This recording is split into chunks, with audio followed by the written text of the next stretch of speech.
Hey guys, when you search for Bible-related stuff, virtually all the results are from Christian pastors and apologists. Yeah, to find real biblical criticism, you need to dig down. Most people never even learn about all the scholarship out there, which debunks a lot of the evangelical claims. Yeah, there's an entire well-funded industry of biased Christian content out there.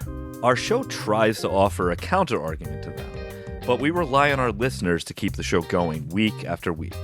If you'd like to support the show, please check out our Patreon at www.patreon.com/Skeptics Bible Project. Thank you to all those supporting us. We hope you enjoy the show. I'm John. And I'm Ben. And this is the Skeptics Bible Project. We read the Bible so you don't have to. I don't care too much for preachers. I don't like to go to church. But I'd hate to meet St. Peter when my body leaves this earth. Hello and welcome to the show. Happy to be back with you today. How are you doing this evening, Ben? I'm good. Excited to talk about the topic tonight. Yeah.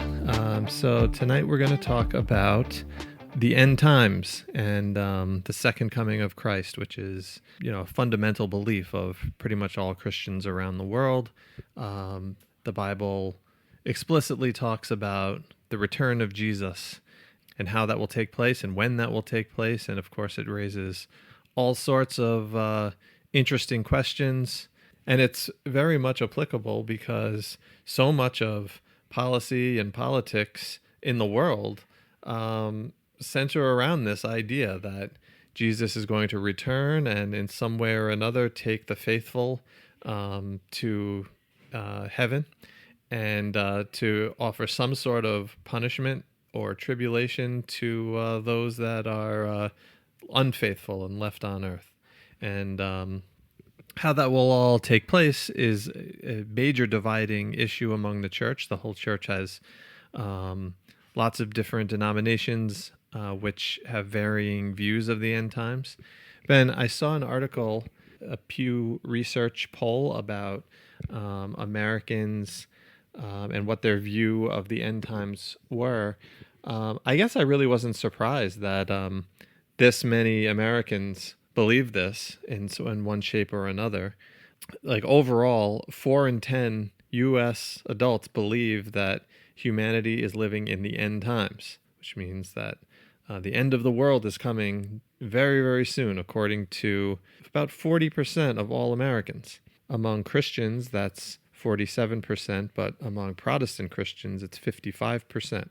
Again, I can't say I'm really surprised. I grew up in a Christian church, and I went to a private Christian elementary and high school.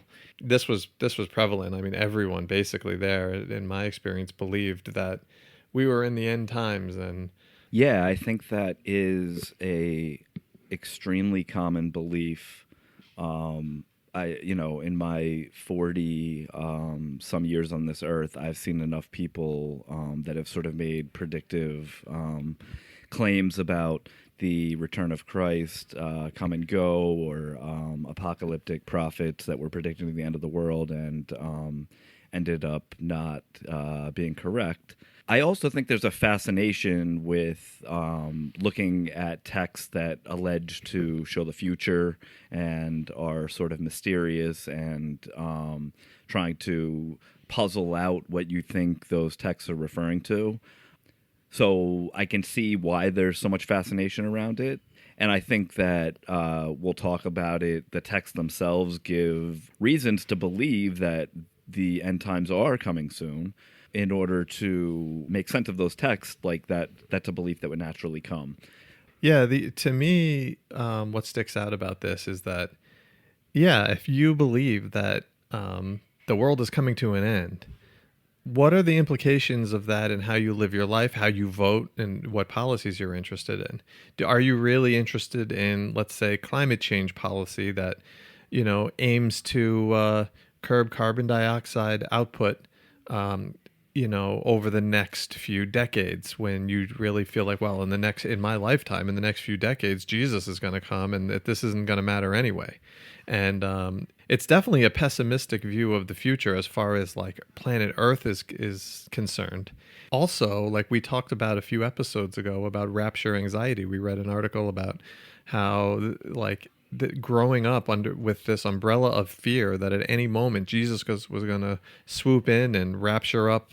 And if you happened to be, in the midst of a sin, or you hadn't yet asked for forgiveness before this happened, well, you might just be left behind. And how that people grew up, and I knew a lot of them, and so did you, Ben, who were living under this constant threat and this constant fear. And there was a lot of, this article pointed out how there was a lot of really long-term negative impacts on their mental functioning. Yeah, I think that living through an apocalypse, or believing that you're on the edge of an apocalypse, is very psychologically taxing for people. And I think that this sort of notion of the impermanence of the world, or that the world is destined for destruction, this sort of like fatalistic movement towards an end that is like the annihilation of the majority of humanity, and like a renewal of the earth, or maybe even a whole destruction of the earth, definitely does lead to a disengagement with things that are happening in the material world. You keep everything at a distance, knowing that it's like there's an impermanence to it, or it's not the thing that really matters. And I think that has really negative implications in a lot of ways. Yeah, and I think maybe it's a little far afield, but I think this recent trend we see on a lot of these like reality shows of preppers and people that are like, building nuclear fallout shelters so they can survive whatever like climate catastrophe or end time catastrophe humanity faces. I think it's emblematic of this type of mentality. I wish that there was a more progressive, like optimistic approach to say, no, like humanity will be here, and we need to take care of the planet, the one planet that we have, and preserve its resources and learn to live with each other in peace. But this article, this Pew Research poll, it doesn't really give any data about how this belief has changed over time. I think that would have been very interesting to see if this is getting like more or less prevalent. Like I said, growing up, it seemed pretty prevalent to me, but I was in a Christian community. And I'm also interested to see, this is again focusing on the United States, I would be interested to see the rest of the world and what their views are. Yeah, both of those pieces of data would also interest me. I think that it's a purely... it's just an experiential evidence, but I mean, all you would really have to do is ask someone, like, do you think that we're living in the end times? Or, man, don't you think everything that's happening is a sign that the end of the world is near? And almost every evangelical Christian I've ever known will say, yeah, I do. We're seeing all this stuff. Everything seems like there's just more earthquakes and there's more et cetera, et cetera. Or the global powers are uniting, and I can see the Antichrist rising. I mean, the whole like naming of the Antichrist has been it's almost a cottage industry unto itself. One of the real huge problems, the biggest problem with all of this is, on one hand, I think it's pretty bad scholarship, and hopefully we'll show that as we have our discussion. It doesn't really interpret the biblical texts in the correct way. And I think the second problem is that every person that's ever predicted the end of the world has been wrong. So there's a literal 100% incorrect rate. It just seems like the odds are not in your favor. Yeah. I mean, Jesus says that he will be returning soon. He actually uses the word soon. And Jesus lived about 2,000 years ago. So then, so people are saying, well, it has to happen that, in my lifetime then, because it's already been 2,000 years. I think that goes into the equation also. And we'll talk about that. We'll talk about how Jesus used the word soon and what that meant to the original audience of the Bible. And but why don't we dive right in, Ben? So the Gospels have Jesus talking about the end times. So the most famous passage where Jesus basically prophesies the second coming comes from a section called the Olivet Discourse, because Jesus is talking on the Mount of Olives to his disciples. And this is shortly before his arrest and the crucifixion. And this is found in Matthew 24. Now it's long. It's like 50 verses, so I'm not going to read the entire thing. I'm just going to kind of give some of the highlights. And this is in Matthew, but it's also in a parallel of this other synoptic gospels of Luke and Mark. So before Jesus gets to the Mount of Olives, he's with his disciples by the temple. And he says, "Do you not see all these things? Truly I say to you, not one stone here will be left upon another, which will not be torn down." And he's talking about the temple.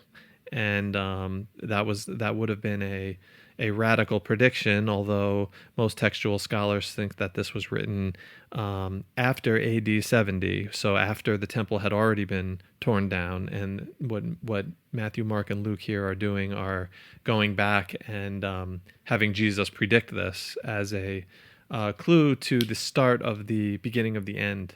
And then as he was sitting on the Mount of Olives, the disciples came to him privately, saying, "Tell us when these things will happen, and what will be the sign of your coming and of the end of the age."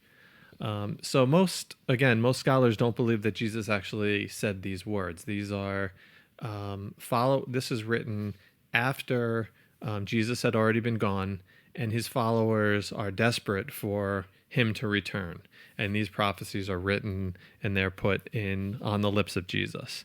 But as the story goes, Jesus goes on to explain all the things that will happen before the end times come. And it starts out, I'll just take a couple clips here. Nation will rise against nation, kingdom against kingdom. There will be famines and earthquakes in various places. They will hand you over to tribulation and kill you. And there was in the early church, tribulation against Christians by Rome. So this all makes sense. And he goes on to talk about that. And then he says, "But immediately after the tribulation of those days, the sun will be darkened and the moon will not give its light." So now we've moved into like supernatural signs that we will see. And the stars will fall from the sky. And again, to say this is just metaphorical language, well, they didn't understand the cosmos the way we understand the cosmos, and to them, the stars falling from the sky was an actual possibility. Although, and Ben can elaborate on this, but a lot of this language is also taken from Old Testament passages. And then the sign of the Son of Man will appear in the sky, and then all the tribes of the earth will mourn, and they will see the Son of Man coming on the clouds of the sky with power and great glory. And he will send forth his angels with a great trumpet blast, and they will gather together his elect from the four winds, from one end of the sky to the other. I won't go into the flat earth cosmology here, but it's certainly there. And if you move on, and this is one of the most important parts. This is a prediction as to when this will happen. Jesus says, "Truly I say to you, this generation will not pass away until all these things take place." And then a few verses later, "At that time there will be 2 men in the field, one will be taken, one will be left. 2 women will be grinding at the mill, one will be taken and one will be left. Therefore be on alert, for you do not know which day your Lord is coming." So again, we were talking a little bit about the rapture and the rapture anxiety. Well, this is part of where it comes from, because it basically says, hey, you might be there with one of your friends and he might be taken and you might be left behind. So be on alert and be sinless and be faithful, because this could happen at any point. That's a very brief overview of the Olivet Discourse. But there's other passages earlier in Matthew 16. Jesus is also talking about the second coming, and he says, truly I say to you, there are some of those who are standing here who will not taste death until they see the Son of Man coming in his kingdom." So again, it's talking about the second coming and saying, hey, some of my disciples right here are still going to be alive on this earth when this happens. And what we see is in the early church, the earliest writings we have, while some of the actual followers of Jesus were alive and were still alive, they absolutely believed and put faith in the fact that the second coming was going to happen at any time. And we see this especially in the letters of Paul, which we're going to talk about a little bit later. And so that's like the specific, put put into the mouth of Jesus that we find in the Gospels. And there's more. There's a passage in John which we'll talk about later. But the next big end times discussion comes from Revelation, and I thought maybe Ben could give us just a little bit overview of how does Revelation distinguish itself from the Gospels in its presentation? Yeah, so it's interesting because Revelation is in a different family. It's at least traditionally lumped in with the Johannine community. It's by a an apocalyptic figure, John of Patmos, who wrote near the end of the first century. And he had visions and put those visions down. And those visions have basically created endless speculation about what John was talking about. I don't think it's super important, and it would take a lot longer than the time that we have to get into everything that John talks about in Revelation. The short version is, I would say, a huge majority of it is an allegory and is anti-Roman. So a lot of the figures that have been interpreted throughout Christian history and a lot of in modern times to be sort of the figures of the apocalypse are about specific Roman figures in John's day. But I thought it would be interesting just to read Revelation 1:1 because I think it gives you a clue into when John of Patmos thought that all these things would take place. He says, "The revelation of Jesus Christ, which God gave him to show his servants what must soon take place." So, even in Revelation, in the different family and different tradition, the Johannine tradition, which is a later tradition, near the end of the first century, John is still operating under the assumption that the end of days is coming soon. It's something that is happening in the immediate future. Yeah, what I find interesting about Revelation is you have a lot of anger against Rome that you're not really seeing in the same way in the Gospels. And you're finding so much of the end times discussion in Revelation is really about judgment coming upon the evil Rome. And it kind of makes sense. The Jews were, through the diaspora, were completely displaced out of their homeland of Israel. And, Rome in AD 70 came in and, like we said before, destroyed the temple. And so you kind of have it, like Ben said, a different flavor of what's going on here. But overall, you still have this expectation that, hey, Jesus was here not that long ago, so it would have been decades ago. And the last generation of people that were alive when Jesus was alive is now dying off. And what we find kind of a change in tone. So in the earliest writings we have, which are from Paul in the New Testament, you see this eminent expectation. The Apostle Paul, absolutely. I think Ben, most scholars would agree with me that the Apostle Paul absolutely expected the return of Jesus to happen any day and in his lifetime. We've talked about it a lot on this show in previous episodes, but I mean, his entire theology. I mean, we in the family episode, we talk about he's not even interested in you getting married or giving your daughters away in marriage because Jesus is going to be coming any day. Just stay faithful. Yeah, so I read a little bit of E.P. Sanders, who's a really famous scholar of Paul who just passed away maybe a month ago. And one of the things that he traced is throughout Paul's letters, the belief, the return of Christ in Paul's lifetime never left Paul. And he had moments of doubt, and there were moments in the later Pauline letters where he was obviously struggling, facing possible death, but still was clinging to the hope that he would see Christ return in his lifetime. And I think before we look at those, two quick comments. So one, I think that it's super important when you're thinking about Revelation, and I think it's important talking about Matthew, how heavily they borrow from the Jewish apocalyptic literature, like Daniel, for example, that are like the latest books written in the Old Testament, and incorporate a lot of the same imagery and mix some of the same metaphors. And I also think it's an interesting fact that I learned today. Most of the reason that we have a lot of that apocalyptic Jewish literature is because it was co-opted by Christianity and continued to be copied and preserved by Christian scribes.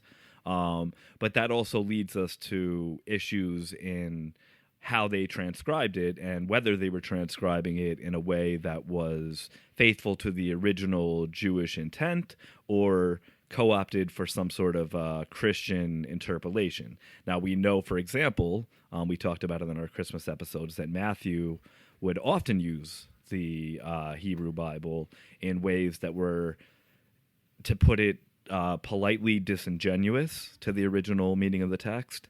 So it creates an issue for the preservation of the original text and how those apocalyptic texts were being used. And it's also interesting because when the Dead Sea Scrolls were discovered, the variants, a lot of them were in the apocalyptic texts. So it shows that there may have been changes created by the Christian communities. I just thought that was an interesting point to kind of dovetail on the last part of the last discussion. But I think that it's so central to understanding Paul's letters to know that his focus is completely on the mission at hand, the imminent return of Christ at any moment that was going to happen in his lifetime. Part of the major thrust in the Corinthian letters is to reassure believers that the ones that have died off already will still be part of the meeting up of the Son of Man when he returns in power, and that there will be a resurrection of the dead. The first letter that we have from Paul, 1 Thessalonians, is probably the most explicit in laying out Paul's theology of Christ's soon return. What comes to mind for me is how much of the New Testament is not written for us, not written for people living 2,000 years later. There's almost nothing in the New Testament, if anything. I don't see a lot that's talking about, society going forward for centuries and millennia after these texts are written, and how we should organize our life. And I think this is why Christians run into so many problems, and part of the reason why they have so many divisions, because the New Testament is simply not even addressing this type of thing. It's not addressing families going forward. I think the closest you can get to talking about like an ongoing kind of perpetual Christianity off into the future probably comes from the pastoral epistles of Paul, where it does lay out guidelines for the church as far as bishops and deacons and the role of women, et cetera, and it really has like kind of a higher organization. And as we've talked about before, Paul didn't write those. Those are forgeries in the name of Paul. Like virtually all scholars agree on this.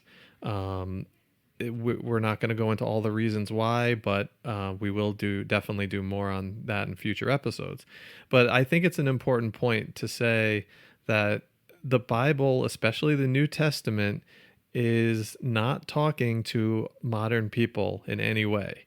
Like, people love to go through and dissect Revelation and look for clues about the end times. Well, Revelation is talking about Rome. It's talking about Nero.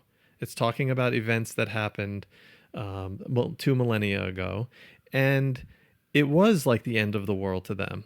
I mean, Rome was this overpowering empire that did conquer Israel, and it did seem like the end of the world. It totally makes sense that this type of writing came out of that era. Yeah, I totally agree. I think it's impossible to underestimate the impact that the destruction of the temple and like the sacking of Jerusalem that happened in 70 AD had on Judaism and early Christianity, shattering sort of like central worldview. And again, the idea that was predicted by Jesus before the fact, in the text he's making, at least in some of the gospel accounts, he's making an analogy to the temple, to himself being raised. So it's a double prediction that I'm skeptical of either prediction was ever made. But it shows the trauma that both of those events had for the gospel writers and the importance that they have Jesus predicting those events, because the analogy is apt. The destruction of the temple was the same thing as the destruction of their Messiah. It's a world-shattering, earth-shattering event. And so it would have seemed like the end of the world. It was the end of the world in some sense. I mean, apocalypse, I think, in its actual meaning is a revealing also. So it's not only just the end of the world. It's a total reorientation of the way you see the world. It's also interesting that this sort of apocalyptic Jewish literature, I think, is really contemporary. The Jewish literature is contemporary with the sort of messianic fervor, and Christianity is part of that messianic fervor and also produced like apocalyptic literature, because I think honestly those things go together. I had another comment just to jump back earlier to talk about Jesus, and we know that Jesus probably didn't say these words because they're written by his followers years and years after his death. But we can be pretty sure, and critics, historical critics, for the most part, I think it's basically the consensus of the best scholars that Jesus was an apocalyptic prophet. So that was really central to what his mission was of the historical Jesus. And I think because we know that these verses go back to Mark, we know that they go back to the earliest accounts that we have of Jesus' sayings. And also we know that they're in the earliest writings of Paul. So we know this is a very, very early Christian notion.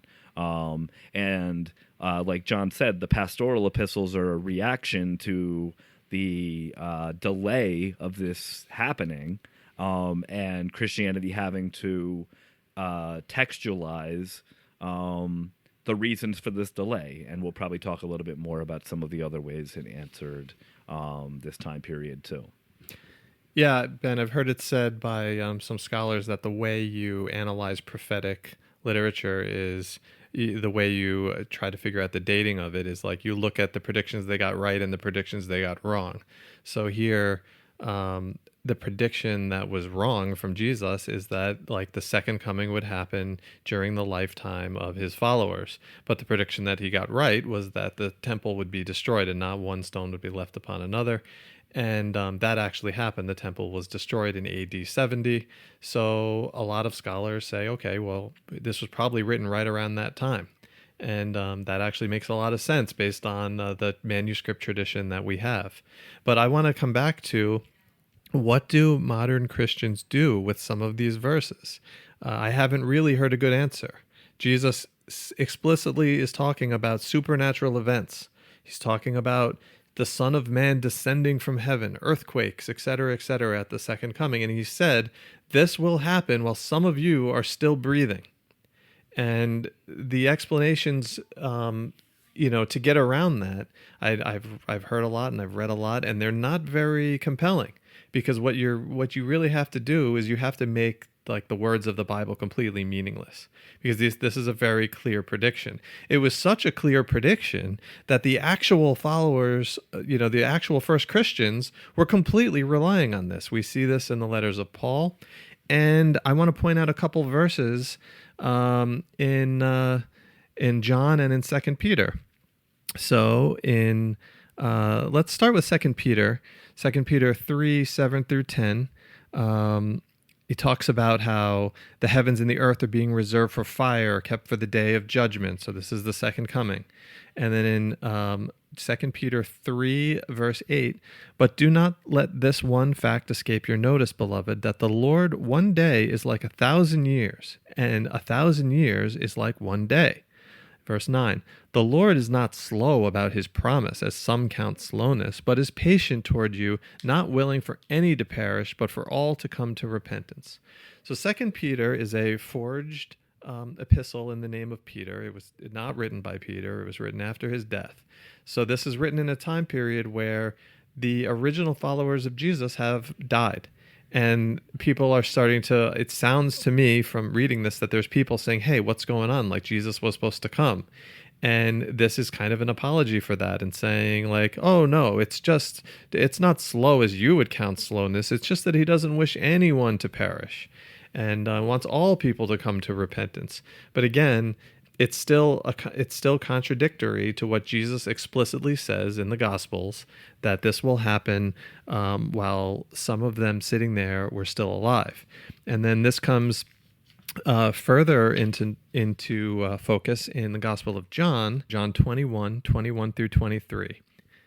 It says, so Peter, upon seeing him, said to Jesus, Lord, and what about this man? Jesus said to him, if I want him to remain until I come, what is that to you? You follow me. Therefore this account went out among the brothers, that the disciple would not die. Yet Jesus did not say to him that he would not die, but only, if I want him to remain until I come, what is that to you? So to me, this is a kind of a funny verse, because you clearly had believers, early Christians, who thought that this beloved disciple would be alive until the second coming, and they were putting faith in that. And apparently the beloved disciple had died. And now you have this kind of funny verse that says, no, I didn't say that he would be alive until I came. I said, if I want him to remain until I come, what is that to you? Which I think it shows you again that there was clearly this expectation, and now it's kind of an apology because that expectation didn't come true. And then again, to back that up, we have those earlier verses in Matthew that were written before John that also talks about how this second coming will happen in the lifetime of the believers. So I think like I said before, as you go on through history and as you get further away from the historical Jesus, you find less and less of it's going to be happening any day and more of a kind of an apology for those original verses. I think by the end, they're sort of like, we're in it for the long haul. Like, this is clearly not, like, it may happen in our lifetime, it may not, but it's not happening with the immediacy that the early texts talk about. Yeah, and in the 2 Peter passage, if a day is like 1,000 years, again, then it means all of like the timeline, any kind of timeline that's ever given before that verse is totally meaningless. If a day is like 1,000 years, then okay, so anything about like happening in the lifetime of the disciples or this generation will not pass away, none of that really means anything, because now we're talking about if a day is like 1,000 years, this like the second coming could be just like 1,000,000 years from now.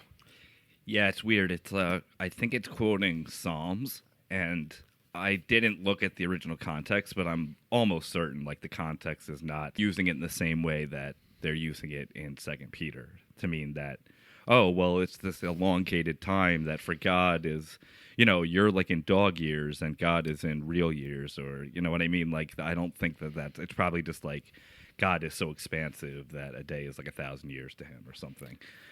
To show his majesty. But like I said, that's just a speculation on the context in its original. It's totally an apology for how long it's taking. I mean, I think that there's no real ambiguity. Part of the way we know which of these books are early or late is because of the way that they treat this return of Christ. Because the ones that are earliest treat it with the most immediacy, and the most like urgency, and the later ones are starting to make claims that would, like you said, mitigate these earlier verses. I think this is one of like the biggest check marks against Christianity. I think that this failed prediction of the end times is happening during the life of his disciples. You have it on the lips of Jesus in the Gospels. It's black and white. And we know that, like, from the Bible itself, that this is exactly what the first followers of Jesus took those words to mean. It's what the words mean, and it's said in multiple ways. So, for instance, when it talks about this generation will not pass away, that seems on its face to mean the current generation, like the people that are alive at that time, it won't pass away before these things happen. And there's been a lot of modern apologists who have said, well, that generation could mean this or could mean that. And, we could go on and talk about each of those. Someone will say, no, that generation is talking about the Jews in general, which I think is nonsensical, because if you say that, like, the Jews will not pass away, well, they were Jews at the time, and of course they thought that the Jews would always be there because they were God's chosen people. So it would make that totally nonsensical. But again, all of it's negated, I think, by the Matthew 16, and it has parallels in Mark also, that says, some of you standing here will not taste death. And you really can't get around that.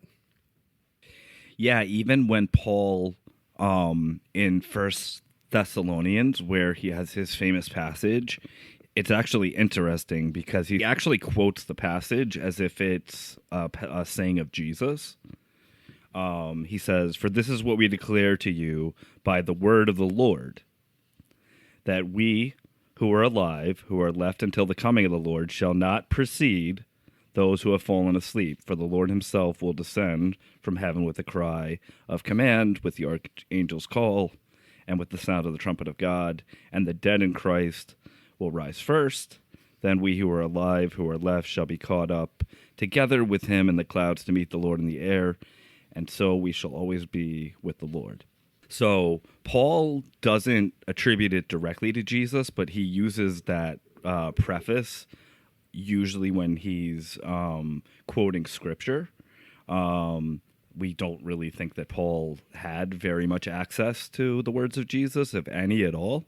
It doesn't seem to know a lot about Jesus. So E.P. Sanders speculates that Paul took a scripture and modified it in order to fit the purpose that he had in order to edify the church in Thessalonica, where believers were passing away. So it's an interesting theory, but it's also interesting that Paul quotes that belief that Christ was coming back in their lifetime, and that those that had died would meet up with those who were still alive, as almost a saying of Jesus. Yeah, and there's verses that talk about how the brethren will be caught up in the air together, which is where the concept of the rapture comes from. We started off talking about how many people still believe in the end times. They think this is going to happen within their lifetime, like many, many people. So, it has a lot of implications on like the entire geopolitical place that we are in. I think of Zionism comes to mind, where in America, Christian Zionists believe that Jesus will return, but he will return to Israel, and the temple